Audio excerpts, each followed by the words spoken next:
Hi all, നമ്മുടെ fourth സെമസ്റ്ററിൻ്റെ exam ഇവിടെ അടുത്തുകൊണ്ടിരിക്കുകയാണ്. സോ നമ്മൾ ഫോർത്ത് സെമസ്റ്ററിലെ മോഡേൺ ഇംഗ്ലീഷ് ലിറ്ററേച്ചർ എന്ന പേപ്പറിലെ how should one read a book എന്ന് പറയുന്ന വിർജീനിയ വോൾഫിൻ്റെ ഒരു എസ്സേ ആണ് ഇവിടെ ഡിസ്കസ് ചെയ്യാനായിട്ട് പോകുന്നത്. സോ ഇവിടെ ഞാൻ ചെയ്തിട്ടുള്ളത് ആ ഒരു എസ്സേയിൽ എന്താണ് വിർജീനിയ വോൾഫ് പറയുന്നത് എന്നുള്ള കംപ്ലീറ്റ് കാര്യങ്ങളൊന്ന് ചുരുക്കി പറഞ്ഞിട്ടുണ്ട്. അതുപോലെ തന്നെ ക്വസ്റ്റ്യൻസ് ആൻഡ് ആൻസേഴ്സ് ഇതൊക്കെ ഒന്ന് ഡിസ്കസ് ചെയ്യുന്നുണ്ട്. സോ നമുക്ക് എക്സാം ഓറിയൻറ്റഡ് ആയിട്ടുള്ള ഒരു വീഡിയോ ആണ്. അപ്പോൾ എല്ലാവരും തുടക്കം മുതൽ അവസാനം വരെ കാണുക. അപ്പോൾ നിങ്ങൾക്ക് ഈ ഒരു ചാപ്റ്ററിൽ എന്താണ് പറയുന്നത് എന്നുള്ള കറക്റ്റ് ആയിട്ടുള്ള ഒരു ഐഡിയ കിട്ടും. എക്സാമിന് ഇതിൽ നിന്ന് ഏത് ക്വസ്റ്റ്യൻ വന്നാലും നിങ്ങൾക്ക് ആൻസർ ചെയ്യാനായിട്ട് പറ്റും. So let's watch the video. ഈ ഒരു എസ്സേയുടെ ടൈറ്റിൽ തന്നെ ഒരു ക്വസ്റ്റ്യൻ ആണല്ലേ, how should one read a book എന്നുള്ളൊരു ക്വസ്റ്റ്യൻ ആണ് ഈ ഒരു എസ്സേയുടെ ടൈറ്റിലായിട്ട് കൊടുത്തിട്ടുള്ളത് അല്ലേ. അപ്പോൾ ആ ഒരു ക്വസ്റ്റ്യൻ്റെ ആൻസർ തന്നെയാണ് ഈ ഒരു എസ്സേയിൽ കംപ്ലീറ്റ് വിർജീനിയ വോൾഫ് നമ്മളോട് പറയുന്നത്. എങ്ങനെയാണ് ഒരു പുസ്തകം നമ്മൾ വായിക്കേണ്ടത് എന്നാണ് ഇതിലൂടെ നമുക്ക് പറഞ്ഞു തരുന്നത്.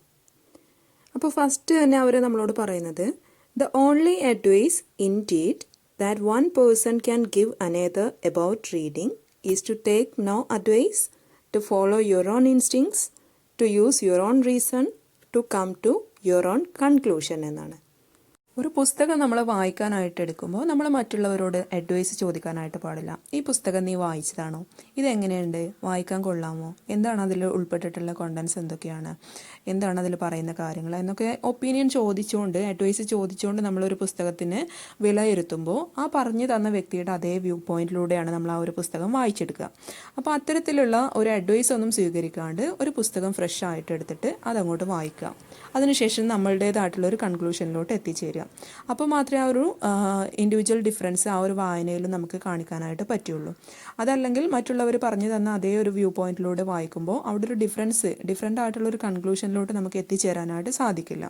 അതുകൊണ്ട് തന്നെയാണ് വിർജീനിയ വോൾഫ് ഇങ്ങനെ പറഞ്ഞിട്ടുള്ളത്. നമ്മൾ മറ്റുള്ളവരോട് ഒരു അഡ്വൈസും ഒരു ബുക്കിനെ കുറിച്ച് മുൻകൂട്ടി ചോദിക്കാനായിട്ട് പാടില്ല എന്നുള്ള ഒരു അഡ്വൈസാണ് വിർജീനിയ വോൾഫ് നമുക്ക് തരുന്നത്. അപ്പോൾ ഇതാണ് ഈ ഒരു എസ്സേയിലെ ഏറ്റവും ഇമ്പോർട്ടൻ്റ് ആയിട്ടുള്ളൊരു പോയിന്റ് എന്ന് പറയുന്നത്. ഈ പോയിന്റ് നിങ്ങൾ മറക്കാനായിട്ട് പാടില്ല. ഇനി ഈ ഒരു പോയിന്റിനെ ബേസ് ചെയ്തിട്ടാണ് ബാക്കിയുള്ള കംപ്ലീറ്റ് കാര്യങ്ങളും ഇവർ പറയുന്നത്. How one should read a book is the question for which each one of us has to find our own answer. The author tells us that the reader should never take an advice but follow his own instincts, use his own reason and come to his own conclusions. The reader should have full freedom in the selection of books. അപ്പോൾ നമുക്ക് ഏത് book select ചെയ്യണം, ഞാൻ ഈ book എങ്ങനെ വായിക്കണം എന്നുള്ളത് നമ്മളെ മാത്രം ഡിപ്പെൻഡ് ചെയ്തിരിക്കുന്ന കാര്യമാണ്. നമ്മൾ മറ്റുള്ളവരോട് അഡ്വൈസ് ചോദിക്കാനായിട്ട് പാടില്ല.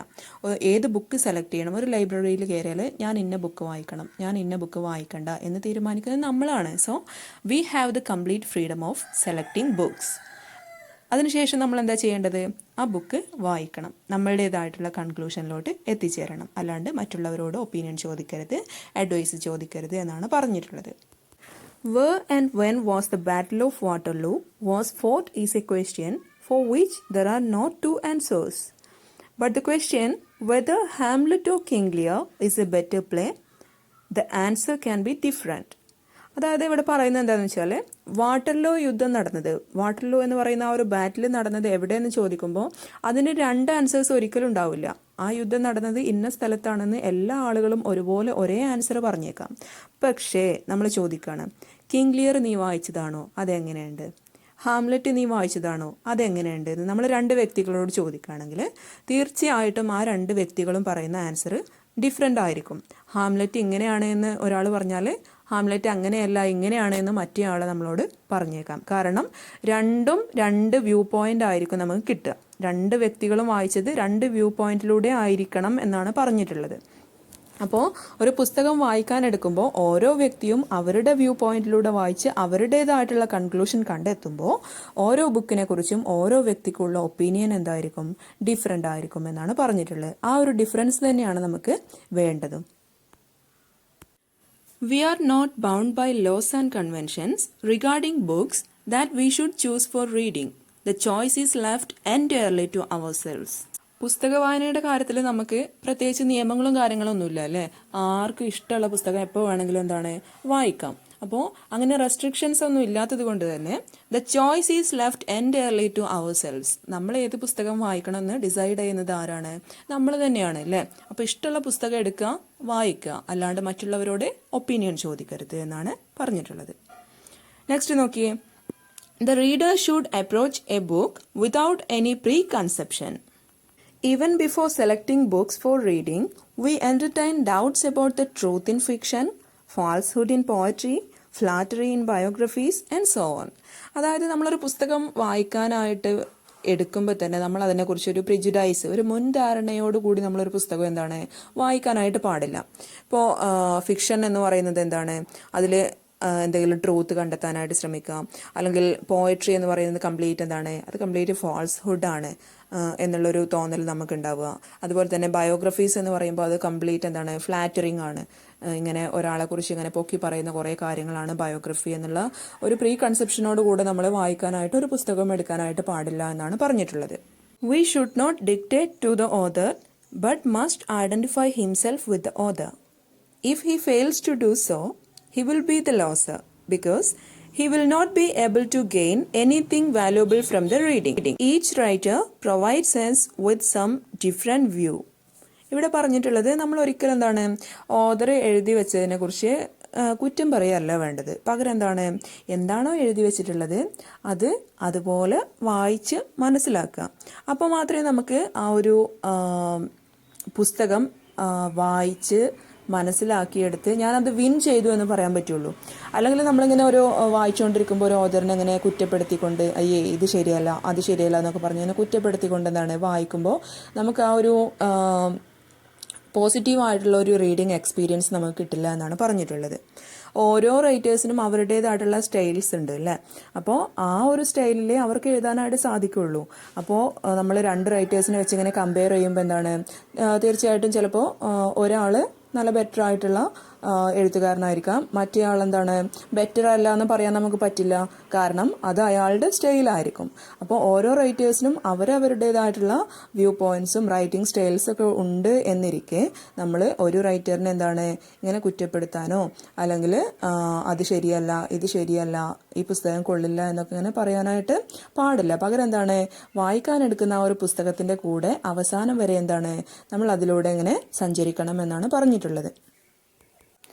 Robinson Crusoe can lead us to an adventurous world. Jane Austen takes us to the drawing room of a house. Thomas Hardy takes us to the moor, nature, and to destiny. Once we have perceptions and imagination, we can understand them without getting confused. അതായത് നമ്മൾ നേരത്തെ പറഞ്ഞു എന്ത്, ഓരോ റൈറ്റേഴ്സിനും അവരുടേതായിട്ടുള്ള writing style അതുപോലെ അവരുടേതായിട്ടുള്ള aspects ഒക്കെ ഉണ്ട് എന്ന് നമ്മൾ പറഞ്ഞു അല്ലേ. അപ്പോൾ അതിന് എക്സാമ്പിളായിട്ട് ഇവിടെ പറയാണ്, റോബിൻസൺ ക്രൂസോയെ വായിക്കുമ്പോൾ നമ്മൾ എന്താണ് ഒരു അഡ്വഞ്ചറസ് വേൾഡിലാണ് എത്തിച്ചേരുന്നത്. നേരെ മറിച്ച് ജെയിൻ ഓസ്റ്റിനെ വായിക്കുമ്പോഴോ ഒരു വീടിൻ്റെ ഒരു ഡ്രോയിങ് റൂമിലോട്ടാണ് നമ്മൾ എത്തിച്ചേരുന്നത്. തോമസ് ഹാർഡിയെ വായിക്കുമ്പോൾ തികച്ചും ഡിഫറെൻ്റ് ആണ്. നേച്ചർ, ഡെസ്റ്റിനി, ഇതൊക്കെയാണ് നമ്മൾ അദ്ദേഹത്തിൻ്റെ വർക്ക്സിൽ കാണുന്നത് അല്ലേ.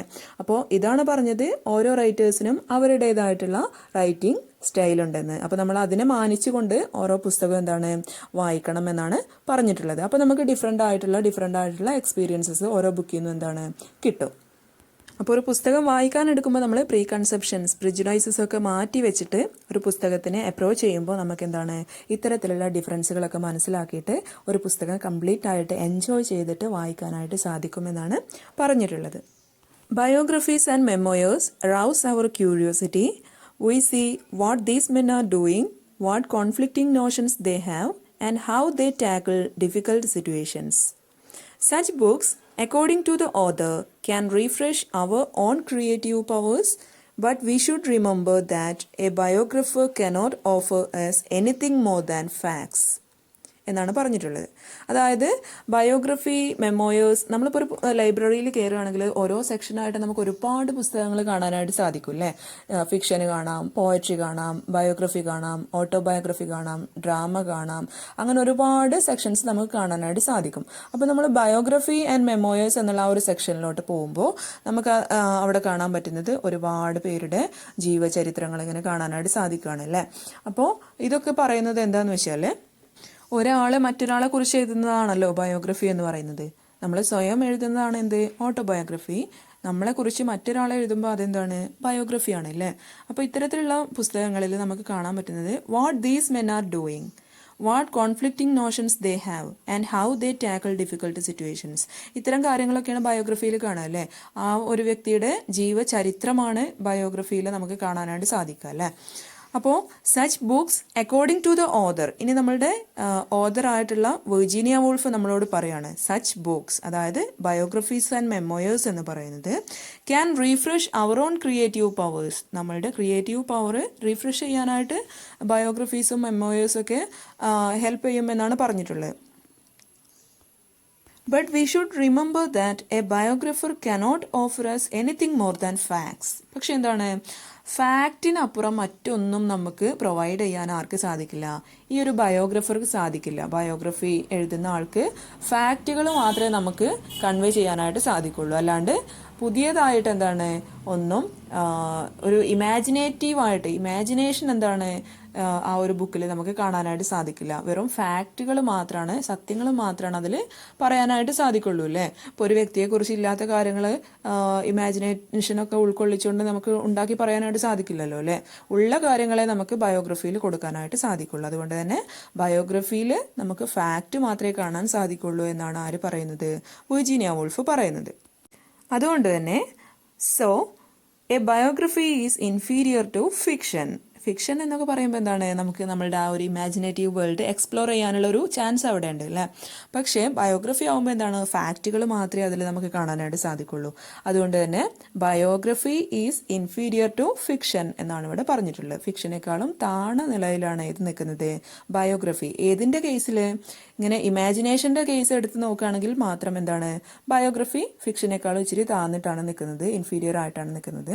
കാരണം അവിടെ നമുക്ക് ഇമാജിനേറ്റീവ് വേൾഡ് എക്സ്പ്ലോർ ചെയ്യാനുള്ള ഒരു ചാൻസ് ഇല്ല. പകരം എന്താണ്, ഫാക്റ്റുകൾ മാത്രമുള്ള ഒരു വേൾഡാണ് ഇത് ബയോഗ്രഫി എന്ന് പറയുന്നത് അല്ലേ. The impact of poetry is hard and direct that we experience no other sensation while we read it. We are immersed in its depth and its effects are immediate. But the illusion of fiction is gradual. അപ്പോൾ ഇനി ഇവിടെ പോയട്രിയെ കുറിച്ചാണ് പറയുന്നത്. ബയോഗ്രഫിയെ കുറിച്ച് നമ്മൾ കണ്ടു, biography is inferior to fiction എന്ന് നമ്മൾ കണ്ടു അല്ലേ. കാരണം ബയോഗ്രഫിയിൽ എന്താണ്, ഫാക്റ്റ് മാത്രമാണ് കാണാനായിട്ട് സാധിക്കുന്നത്. ഇനി പറയുന്നത് പോയട്രിയെ കുറിച്ചാണ്. The impact of poetry is hard and direct that we experience no other sensation while we read it. We are immersed in its depth and its effects are immediate എന്നാണ് പറഞ്ഞിട്ടുള്ളത്. അപ്പോൾ നമ്മളൊരു പോയട്രി ഇങ്ങനെ വായിക്കുകയാണ്, ഒരു ഫിക്ഷൻ വായിക്കുന്ന അത്രയും time നമുക്ക് എന്തിനും ആവശ്യമില്ല, പോയട്രി വായിക്കാനായിട്ട് ആവശ്യമില്ല അല്ലേ. അപ്പോൾ കുറഞ്ഞ സമയത്തിൻ്റെ ഉള്ളിൽ ചുരുങ്ങിയ ലൈൻസിലൂടെ നമ്മൾ എന്താണ് ആ ഒരു ഇമാജിനേഷൻ്റെ ആഴങ്ങളിലോട്ട് പോവുകയാണല്ലേ. അത്രയും ഡെപ്തിലോട്ട് ഇറങ്ങിച്ചെല്ലാൻ പറ്റുന്ന കുറച്ച് ലൈൻസാണ് ഇത് പോയട്രി എന്ന് പറയുന്നത് അല്ലേ. അതുകൊണ്ട് തന്നെ ഇവിടെ പറയുന്നത് ഇറ്റ്സ് എഫക്ട്സ് ആർ ഇമ്മീഡിയറ്റ് എന്നാണ് പറയുന്നത്. ഇമ്മീഡിയറ്റ് ആയിട്ട് നമുക്ക് എന്താണ് അതിൻ്റെ ആ ഒരു എഫക്റ്റ് കിട്ടും. ആ ഒരു 5, 6, 7, 8 ലൈനാണെങ്കിലും അത് വായിച്ചു കഴിയുമ്പോൾ അതിൻ്റെ എഫക്റ്റ് നമുക്ക് എന്താണ് ഇമ്മീഡിയറ്റ് ആയിട്ട് അപ്പം തന്നെ കിട്ടുന്നുണ്ട് അല്ലേ. പക്ഷേ ഒരു ഫിക്ഷൻ ആകുമ്പോൾ നമ്മളെന്താണ് വായന ഫസ്റ്റ് പേജ് മുതൽ അവസാനം വരെ എത്തിയാലേ നമുക്ക് ആ ഒരു കംപ്ലീറ്റ്നെസ് ഫീൽ ചെയ്യുള്ളൂ അല്ലേ. പക്ഷേ പോയട്രി ആകുമ്പോൾ കുറച്ച് ലൈൻസേ ഉള്ളൂ, അത് വായിക്കുമ്പോഴേ നമ്മൾ അതിൻ്റെ ഡെപ്തിലോട്ട് ഇങ്ങനെ പോയിക്കൊണ്ടിരിക്കും. വായിച്ച് കഴിയുമ്പോൾ ഇമ്മീഡിയറ്റ് ആയിട്ട് അതിൻ്റെ ആ ഒരു എഫക്റ്റ്, കംപ്ലീറ്റ് എഫക്റ്റ് എന്താണ് നമുക്ക് അപ്പം തന്നെ ഫീൽ ചെയ്യാനായിട്ട് സാധിക്കുമെന്നാണ് പറഞ്ഞിട്ടുള്ളത്. But the illusion of fiction is gradual. എന്താണ് ഫിക്ഷൻ നമ്മൾ പറഞ്ഞ പോലെ എന്താണ് ഒരു പേജ് മുതൽ ലാസ്റ്റ് പേജ് വരെ ഇങ്ങനെ വായിച്ച് കഴിയുമ്പോൾ ഗ്രാജുവൽ ആയിട്ട് അതിൻ്റെ ഓരോ പേജിൻ്റെയും കൂടെ ഇങ്ങനെ മാത്രമേ നമുക്ക് അതിൻ്റെ ആ ഒരു എഫക്റ്റ് ഇങ്ങനെ കിട്ടുള്ളൂ. ലാസ്റ്റ് പേജ് എത്തുമ്പോഴേ കംപ്ലീറ്റ് എഫക്റ്റ് നമുക്ക് കിട്ടുള്ളൂ എന്നാണ് പറഞ്ഞിട്ടുള്ളത്. So the illusion of fiction is gradual while the effect of poetry is immediate. Okay. Making judgments on what we read can be done only after the dust of reading is settled. That is, only after the conflicting and the questioning in our mind have cooled down. Okay, ഇനി നമ്മളൊരു പുസ്തകം വായിച്ചു കഴിഞ്ഞു. അതിനെക്കുറിച്ചുള്ള നമ്മളുടെ ജഡ്ജ്മെൻറ്റ്സും കാര്യങ്ങളൊക്കെ നമ്മൾ എപ്പോഴാണ് പുറത്തോട്ട് കൊണ്ടുവരേണ്ടത്?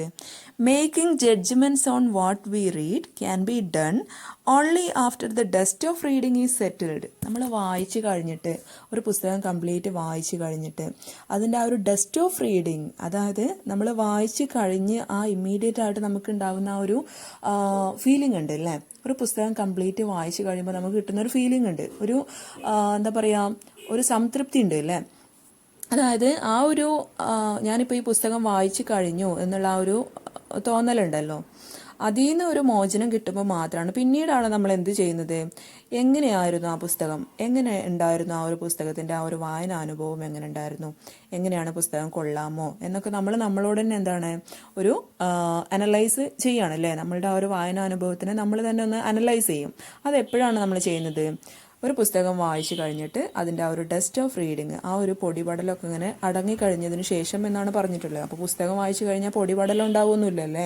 അപ്പോൾ ഇൻവിസിബിൾ ആയിട്ടുള്ള ഒരു ഡസ്റ്റ് ഓഫ് റീഡിങ് എവിടെയുണ്ട്? ഓരോ പുസ്തകം ഇങ്ങനെ വായിച്ചു കഴിഞ്ഞ് അടച്ചു വെക്കുമ്പോൾ നമുക്കുണ്ടാകുന്ന ആ ഒരു ഫീലിംഗ് ഉണ്ട്. അത് തന്നെയാണ് അവിടെ ഡസ്റ്റ് ഓഫ് റീഡിങ് എന്ന് പറയുന്നത് കേട്ടോ. അപ്പോൾ വായിച്ചു കഴിഞ്ഞതിന് ശേഷമാണ് നമ്മൾ എന്ത് ചെയ്യേണ്ടത്? ഒരു പുസ്തകത്തിനെ ജഡ്ജ് ചെയ്യേണ്ടത് എന്നാണ് ചുരുക്കി പറഞ്ഞിട്ടുള്ളത്. Each book will seem to be different from other books. We can compare the books with one another. Comparing and judging are not simple. They demand imagination, insight, and learning. For this, we turn to great critics. അപ്പോൾ ഇവിടെ പറഞ്ഞിട്ടുള്ളത് each book will seem to be different from other books എന്നാണ് പറഞ്ഞിട്ടുള്ളത്. അത് നമുക്ക് തീർച്ചയായിട്ടും അറിയാമല്ലോ അല്ലേ. ഓരോ റൈറ്റേഴ്സിൻ്റെ ബുക്കും എന്താണ്, അവരുടെ റൈറ്റിംഗ് സ്റ്റൈലിനനുസരിച്ച് ഇങ്ങനെ മാറിക്കൊണ്ടിരിക്കും. So definitely there will be a change in each books. Okay, ഇനി ഇവിടെ പറയുന്ന കാര്യം, comparing and judging are not simple. They demand imagination, insight and learning എന്നാണ് പറഞ്ഞിട്ടുള്ളത്. നമുക്ക് എന്താണ് ഓരോ ബുക്കും അങ്ങോട്ടും ഇങ്ങോട്ടും കമ്പയർ ചെയ്യുക അല്ലേ. അപ്പോൾ കമ്പയർ ചെയ്യുന്നതും ജഡ്ജ് ചെയ്യുന്നതൊക്കെ അത്ര സിമ്പിൾ ആയിട്ടുള്ള കാര്യമല്ല എന്നാണ് പറഞ്ഞിട്ടുള്ളത്. ഒരു പുസ്തകത്തിനെ മറ്റൊരു പുസ്തകമായിട്ട് കമ്പയർ ചെയ്യണമെങ്കിലോ അതല്ലെങ്കിൽ ഒരു പുസ്തകത്തിനെ ജഡ്ജ് ചെയ്യണമെങ്കിലോ ഒക്കെ നമുക്ക് 3 ക്വാളിറ്റീസ് അത്യാവശ്യമായിട്ട് വേണം. എന്തൊക്കെയാണത്? First one imagination, second one insight, and the third one is learning. ഈ 3 കപ്പാസിറ്റിയും നമുക്കുണ്ടെങ്കിൽ മാത്രമേ നമുക്കൊരു പുസ്തകത്തിനെ ജഡ്ജ് ചെയ്യാനോ അല്ലെങ്കിൽ ഒരു പുസ്തകത്തിനെ മറ്റൊരു പുസ്തകമായിട്ട് കമ്പയർ ചെയ്യാനോ ഒക്കെ സാധിക്കുള്ളൂ എന്നാണ് പറഞ്ഞിട്ടുള്ളത്. അപ്പോൾ അത്തരത്തിൽ നമ്മൾ കാണുന്ന ആളുകളാണ് ആര്? ക്രിട്ടിക്സ് അല്ലേ. അവരെന്താണ് ഓരോ പുസ്തകത്തിനെ ഇങ്ങനെ കീറി മുറിച്ച് പരിശോധിക്കാറുണ്ട്. അപ്പോൾ അവർക്ക് എന്താണ് ഈ 3 ക്വാളിറ്റീസ് ഉണ്ടായത് കൊണ്ടാണ് അവർ ആ ഒരു പുസ്തകത്തിനെ ജഡ്ജ് ചെയ്യുന്നതും ക്രിട്ടിസൈസ് ചെയ്യുന്നതും ഒക്കെ.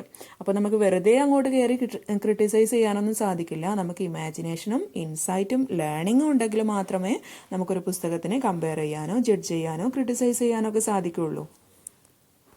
Virginia wolf tells us that reading demands imagination, insight and power of judgment. അപ്പോൾ വിർജീനിയ വോൾഫ് ഇനി നമ്മളോട് പറയാണ്, reading demands imagination, insight and power of judgement. അപ്പോൾ നല്ലൊരു റീഡർ ആവണമെങ്കിൽ നമുക്ക് ഈ 3 ക്വാളിറ്റീസും വേണം. ഇമാജിനേഷൻ വേണം, ഇൻസൈറ്റ് വേണം, പവർ ഓഫ് ജഡ്ജ്മെൻറ്റും വേണം. അതായത് ഇമാജിനേഷൻ നമുക്ക് എന്തായാലും വേണം അല്ലേ, എങ്കിലേ നമുക്കതിങ്ങനെ എൻജോയ് ചെയ്യാനായിട്ട് സാധിക്കുള്ളൂ. ഇപ്പോൾ ഫിക്ഷനൊക്കെ വായിക്കുകയാണെങ്കിൽ, പോയട്രി ഒക്കെ വായിക്കുകയാണെങ്കിൽ നമ്മൾ ആ ഒരു ഇമാജിനേഷൻ്റെ വേൾഡിലോട്ടാണ് നമ്മൾ ആ ഒരു ലൈൻസിലൂടെ അങ്ങനെ കടന്നു പോകുന്നത് അല്ലേ. ഇമാജിനേഷൻ നമുക്ക് മസ്റ്റ് ആയിട്ട് വേണം. അതുപോലെ തന്നെ ഇൻസൈറ്റ് വേണം, പവർ ഓഫ് ജഡ്ജ്മെൻറ്റ് വേണം. വായിച്ചു കഴിഞ്ഞാൽ എങ്ങനെയുണ്ടെന്ന് പറയാനുള്ള ഒരു ഗഡ്സ് എന്താണ് നമുക്ക് വേണം. അപ്പോൾ ഇത്രയും ക്വാളിറ്റീസ് എന്താണ് ഒരു റീഡറിന് അത്യാവശ്യമാണെന്നാണ് പറഞ്ഞിട്ടുള്ളത്. ഒരു ബുക്കിനെ ജഡ്ജ് ചെയ്യാനും ക്രിട്ടിസൈസ് ചെയ്യാനും കമ്പയർ ചെയ്യാനൊക്കെ വേണ്ട ക്വാളിറ്റീസ് എന്ന് പറയുന്നത് ഇമാജിനേഷൻ, ഇൻസൈറ്റ് ആൻഡ് ലേണിംഗ് ആണ്. ഒരു റീഡർക്ക് വേണ്ട ക്വാളിറ്റീസ് എന്ന് പറയുന്നത് imagination, insight and power of judgement. അപ്പോൾ ഇത്രയും കാര്യങ്ങൾ ഓർത്തിരിക്കണം. പിന്നെ പറയുന്നത് literature is a complex art and we prefer to be readers rather than critics. The influence of books is an ending one and we will continue to be readers. ഇനി നമ്മളോട് Virginia wolf പറയാണ്, literature എന്ന് പറയുന്നത് ഒരു complex ആർട്ടാണ്. And we prefer to be readers rather than critics.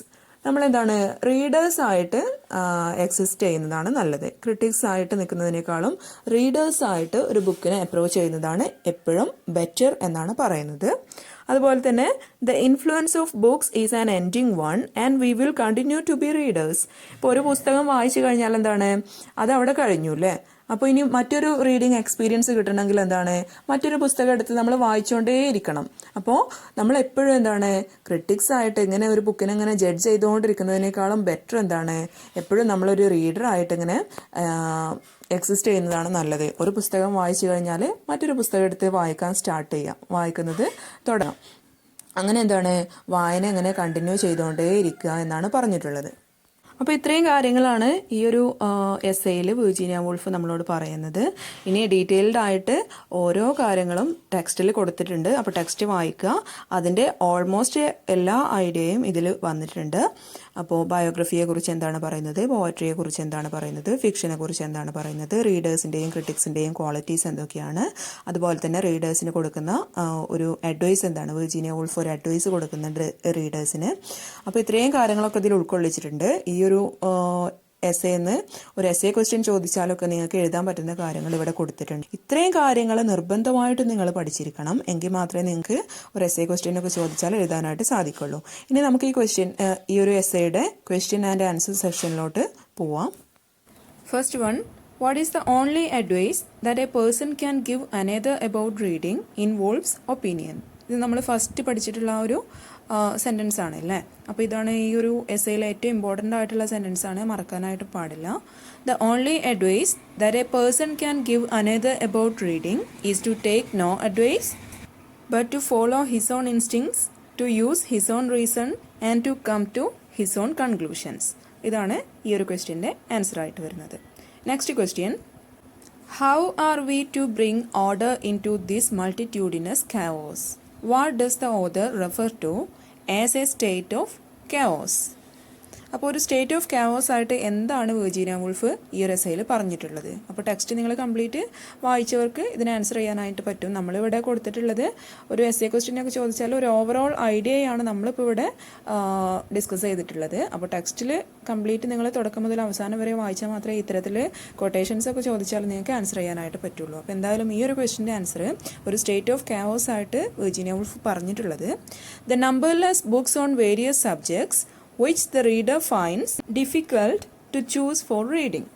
They are poems, novels, histories, memoirs, essay, dictionaries and so on. അപ്പോൾ നമ്മൾ ഒരു ലൈബ്രറിയിൽ കയറിയാൽ എന്താണ്, ഇത്തരത്തിലുള്ള എല്ലാ ടൈപ്പ് ബുക്സും നമുക്ക് എന്താണ് കാണാനായിട്ട് സാധിക്കും അല്ലേ. അതിലേത് സെലക്ട് ചെയ്യണം എന്നുള്ള ഒരു കൺഫ്യൂഷൻ ഉണ്ടല്ലോ, അതാണ് ആ ഒരു സ്റ്റേറ്റ് ഓഫ് chaos എന്നുള്ളത് കൊണ്ട് വിർജീനിയ വൂൾഫ് മീൻ ചെയ്തിട്ടുള്ളത്. How should we approach a book involves opinion. Involves opinion, we should approach a book without any preconception. We should separate books and take from each what it is right that each should give us. നമ്മൾ പറഞ്ഞിട്ടുണ്ടായിരുന്നു ഓരോ ഓതേഴ്സിനും അവരുടേതായിട്ടുള്ള writing style ഉണ്ടായിരിക്കും. അതുകൊണ്ട് തന്നെ ഒരു book മറ്റൊരു ബുക്കിൽ നിന്ന് തികച്ചും ഡിഫറെൻ്റ് ആയിരിക്കുമെന്ന് പറഞ്ഞിട്ടുണ്ടായിരുന്നു അല്ലേ. അപ്പോൾ ഒരു തരത്തിലുള്ള പ്രീ കൺസെപ്ഷനും കൂടാണ്ട് നമ്മളൊരു ബുക്കിനെ ചൂസ് ചെയ്തിട്ട് അത് വായിക്കണമെന്നാണ് വിർജീനിയ വൂൾഫ് പറയുന്നത്. What does she suggest as the quickest way to understand the elements of what a novelist is doing? ഒരു നോവലിസ്റ്റ് ഒരു നോവൽ എഴുതുമ്പോൾ എന്തൊക്കെയാണ് ചെയ്യുന്നത് എന്ന് മനസ്സിലാക്കാനുള്ള ഏറ്റവും ക്വിക്കസ്റ്റ് ആയിട്ടുള്ള വേ ഏതാണ് എന്നാണ് പറഞ്ഞിട്ടുള്ളത്. The quickest way is not to read but to write, to make your own experiment with the dangers and difficulties of words. അപ്പോൾ ഒരു നോവലിസ്റ്റ് ഒരു നോവൽ എഴുതി തയ്യാറാക്കണമെങ്കിൽ ഒരുപാട് ഡിഫിക്കൽട്ടീസ് ഫേസ് ചെയ്യുന്നുണ്ട്. അപ്പോൾ അതൊക്കെ മനസ്സിലാക്കണമെങ്കിൽ നമ്മളൊന്ന് ആദ്യം എഴുതി നോക്കുക, അപ്പോൾ മാത്രമേ നമുക്ക് അത് മനസ്സിലാവുള്ളൂ. അല്ലാണ്ട് ഒരു പുസ്തകം എടുത്ത് വായിക്കുമ്പോൾ നമുക്ക് എന്താണ് ആ എഴുത്തുകാരന് ഫേസ് ചെയ്തിട്ടുള്ള ഡിഫിക്കൽട്ടീസ് എന്തൊക്കെയാണെന്ന് നമുക്ക് മനസ്സിലാവില്ല. അപ്പോൾ നമ്മൾ സ്വയം ഒരു നോവൽ എഴുതി നോക്കുമ്പോൾ മാത്രമേ നമുക്ക് അത് മനസ്സിലാക്കാനായിട്ട് സാധിക്കുള്ളൂ. So the quickest way is to write and not to read എന്നാണ് പറഞ്ഞിട്ടുള്ളത്. To read a novel is a difficult and complex art. Why? Novel വായിക്കുന്നത് ഒരു കോംപ്ലക്സ് ആയിട്ടുള്ള ആർട്ടാണെന്നാണ് പറഞ്ഞിട്ടുള്ളത്. എന്തുകൊണ്ട്? Because each novelist has his or her own ideas and perception. Besides, the novelist have great boldness of imagination. The reader should have the perception and boldness of imagination in order to understand what these novelists have to say. അതായത് ഓരോ നോവലിസ്റ്റിനും അവരുടേതായിട്ടുള്ള perception ഉണ്ടാവും, view points ഉണ്ടാവും.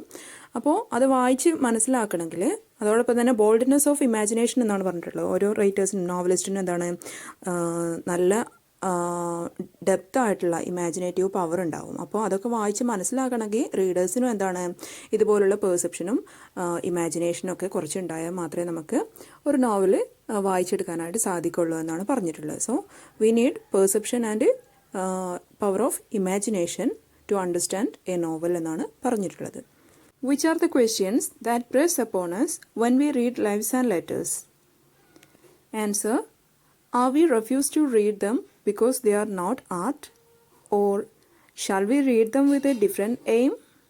Or shall we read them to satisfy our curiosity?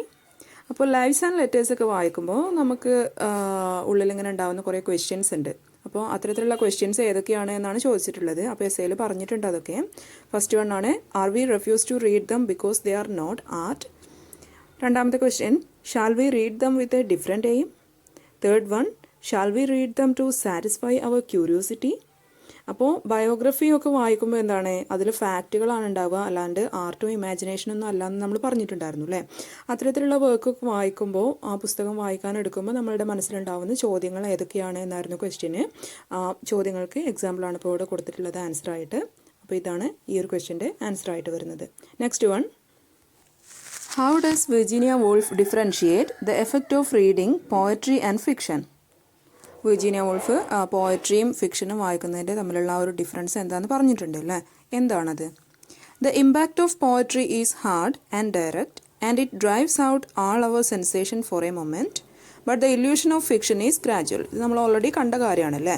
പോയട്രിയുടെ effect എന്ന് പറയുന്നത് immediate ആണ്, fiction ആകുമ്പോൾ അത് ഗ്രാജുവൽ ആയിട്ടുള്ളൊരു പ്രോസസ്സാണ് എന്നാണ് പറഞ്ഞിട്ടുള്ളത്. Next one, how should we reach a moment of judgement according to Woolf? Answer: according to Woolf, we should reach a moment of judgment by waiting for a while for the dust of reading to settle, so that the conflict and questioning will come to an end. The first process is to receive impressions with the utmost understanding. നമ്മൾ പറഞ്ഞിട്ടുണ്ടായിരുന്നു dust of reading അടങ്ങിയതിനു ശേഷം മാത്രമാണ് നമ്മൾ എന്ത് ചെയ്യേണ്ടത്, ഒരു ബുക്കിനെ അല്ലെങ്കിൽ ഒരു ഓതറിനെ എങ്ങനെ ജഡ്ജ് ചെയ്യേണ്ടത് എന്നൊക്കെ നമ്മൾ പറഞ്ഞിട്ടുണ്ടായിരുന്നു അല്ലേ. അപ്പോൾ അത് തന്നെയാണ് ഈ ഒരു ക്വസ്റ്റ്യൻ്റെ ആൻസറായിട്ട് വരുന്നത്. What is the rule of criticism in improving the quality of an author's work? നമ്മളൊരു ബുക്ക് വായിച്ചു കഴിഞ്ഞതിന് ശേഷം നമ്മൾ പറയുന്ന ഒപ്പീനിയൻസും നമ്മളുടെ ക്രിറ്റിസിസവും ഒക്കെ എങ്ങനെയാണ് ഒരു ഓതറിനെ ഇൻഫ്ലുവൻസ് ചെയ്യുന്നതെന്നാണ് ചോദിച്ചിട്ടുള്ളത്. അതായത് തുടർന്ന് ഉള്ള അദ്ദേഹത്തിൻ്റെ എഴുത്തിൽ അതിൻ്റെ ആ ഒരു ക്വാളിറ്റി ഇമ്പ്രൂവ് ചെയ്യുന്നതിൽ എത്രത്തോളം നമ്മളുടെ ഒപ്പീനിയനൊക്കെ ഇൻഫ്ലുവൻസ് ചെയ്യുന്നുണ്ട് എന്നാണ് ചോദിച്ചിട്ടുള്ളത്. Answer: Virginia Woolf says that as readers we have an important responsibility. The standards we raise and the judgements we pass steal into the air and become a part of the atmosphere which writers breathe as they work. This creates an influence and writers value them and thereby they can become better writers. So നമ്മൾ പറയുന്ന ഒപ്പീനിയനൊക്കെ റൈറ്റേഴ്സിനെ influence ചെയ്യുന്നുണ്ട്. അത് അവരുടെ തുടർന്നുള്ള എഴുത്തിൽ എന്താണ് അവർ reflect ചെയ്യുകയും ചെയ്യും എന്നാണ് പറഞ്ഞിട്ടുള്ളത്. നെക്സ്റ്റ് പാരഗ്രാഫ് ക്വസ്റ്റ്യൻസ് ആണ്. First one, comment on the opening of the essay. ഓപ്പണിങ്ങിൽ എന്താണ് പറഞ്ഞിട്ടുള്ളത്? ആ ഒരു അഡ്വൈസിനെ കുറിച്ചാണ് അല്ലേ. പുസ്തകം വായിക്കാനിരിക്കുമ്പോൾ ആരോടും അഡ്വൈസ് ചോദിക്കരുത് എന്നൊക്കെ പറഞ്ഞിട്ട് തന്നെയാണ് ആ ഒരു ഓപ്പണിങ് തുടങ്ങുന്നത്. How should one read a book, ആ ഒരു ക്വസ്റ്റ്യനോട് കൂടെയാണ് ഈ ഒരു എസ്സേ സ്റ്റാർട്ട് ചെയ്യുന്നത് അല്ലേ. അപ്പോൾ അതെല്ലാം വെച്ചിട്ട് നിങ്ങൾക്ക് ഇത് ആൻസർ ചെയ്യാവുന്നതാണ്, ഈ ഒരു ക്വസ്റ്റ്യൻ ആൻസർ ചെയ്യാവുന്നതാണ്. Second question, what does Virginia wolf tell us about the readers being the judges of a writer? ഒരു റൈറ്ററിൻ്റെ ജഡ്ജ് ആയിട്ട് മാറും ആര്? റീഡേഴ്സ് അല്ലേ. എപ്പോൾ പുസ്തകം വായിച്ചു കഴിഞ്ഞതിന് ശേഷം മാത്രമേ നമ്മൾ ജഡ്ജ് ചെയ്യാൻ പാടുള്ളൂ എന്നൊക്കെ പറഞ്ഞിട്ടുണ്ട്. അപ്പോൾ അത്തരത്തിലുള്ള കാര്യങ്ങളൊക്കെ നമുക്കിതിൽ എഴുതാവുന്നതാണ്. Third one, we have only to compare. How should we make this comparison and why is it needed? നമ്മൾ പറഞ്ഞിട്ടുണ്ടായിരുന്നു ഒരു ബുക്ക് വായിച്ചു കഴിഞ്ഞതിന് ശേഷം മാത്രമേ നമുക്ക് ജഡ്ജ്മെൻറ്റ് അല്ലെങ്കിൽ കമ്പാരിസൺ ചെയ്യാനായിട്ട് സാധിക്കുള്ളൂ അല്ലേ. ഓരോ റൈറ്റേഴ്സിനും അവരുടേതായിട്ടുള്ള റൈറ്റിംഗ് സ്റ്റൈലുണ്ട്. അപ്പോൾ തീർച്ചയായിട്ടും ഓരോ ബുക്കും മറ്റൊരു ബുക്കിൽ നിന്ന് ഡിഫറെൻ്റ് ആയിരിക്കും എന്നൊക്കെ നമ്മൾ പറഞ്ഞിട്ടുണ്ടായിരുന്നു. പിന്നെ ഇതുപോലെ ജഡ്ജ്മെൻറ്റ് അല്ലെങ്കിൽ കമ്പാരിസൺ ചെയ്യാനായിട്ട് 2-3 ക്വാളിറ്റീസൊക്കെ അത്യാവശ്യമാണെന്നൊക്കെ നമ്മൾ പറഞ്ഞിട്ടുണ്ടായിരുന്നു. അതെല്ലാം ചേർത്ത് വെച്ചിട്ട് നമുക്ക് ഈ ഒരു ക്വസ്റ്റ്യന് ആൻസർ ചെയ്യാവുന്നതാണ്. Fourth one, how should our approach to biographies be different from other genres? ബയോഗ്രഫീസിന് എന്താണ് മറ്റുള്ള ലിറ്റററി ജാനേഴ്സിന് ഒരു ഡിഫറെൻ്റ് ഉണ്ട്. എന്താണെന്ന് വെച്ചാൽ നമ്മൾ പറഞ്ഞിട്ടുണ്ടായിരുന്നു ബയോഗ്രഫി എന്ന് പറയുന്നത് ഫാക്റ്റ് ആണ് എന്ന് പറഞ്ഞിട്ടുണ്ടായിരുന്നു അല്ലേ. പക്ഷേ ഫിക്ഷൻ, പോയട്രി ഇതെല്ലാം എന്താണ് ഇമാജിനേഷനാണ്. അപ്പോൾ നമുക്ക് അങ്ങനെ ഒരു ഡിഫറൻസ് നമ്മൾ കണ്ടിട്ടുണ്ടായിരുന്നു. അതെല്ലാം വെച്ചിട്ട് ഈ ക്വസ്റ്റ്യൻ ആൻസർ ചെയ്യാം. ഇനി ഒരു എസ്സേ ക്വസ്റ്റ്യൻ ആണ്. Analyse the opinions put forward by Virginia Woolf in connection with reading. ഈ ഒരു ക്വസ്റ്റ്യൻ്റെ ആൻസറാണ് ഇത്രയും നേരമായിട്ട് നമ്മൾ ഡിസ്കസ് ചെയ്തിട്ടുള്ളത്. അപ്പോൾ ഇത്രയും നേരം നമ്മൾ പറഞ്ഞ എല്ലാ പോയിൻറ്സും നിങ്ങൾക്ക് ഇതിൻ്റെ ആൻസറായിട്ട് ഉൾപ്പെടുത്താവുന്നതാണ്. അപ്പോൾ ഇത്രയാണ് ഈ ഒരു എസ്സേയെക്കുറിച്ച് നമുക്ക് പറയാനുള്ളത്. ക്ലാസ് ഇഷ്ടപ്പെട്ടാൽ നമ്മുടെ ചാനൽ സബ്സ്ക്രൈബ് ചെയ്യാൻ മറക്കരുത്. അതുപോലെ തന്നെ ബെല്ലൈക്കൺ പ്രസ് ചെയ്താൽ പുതിയ വീഡിയോ അപ്ലോഡ് ചെയ്യുമ്പോൾ നിങ്ങൾക്ക് അപ്പോഴേ നോട്ടിഫിക്കേഷനായിട്ട് ലഭിക്കും. അതുപോലെ തന്നെ മറ്റുള്ളവരിലേക്ക് വീഡിയോ ഷെയർ ചെയ്യാനായിട്ടും മറക്കരുത്. അപ്പോൾ മറ്റൊരു വീഡിയോയിൽ പുതിയൊരു ചാപ്റ്ററായിട്ട് നമുക്ക് വീണ്ടും കാണാം. താങ്ക്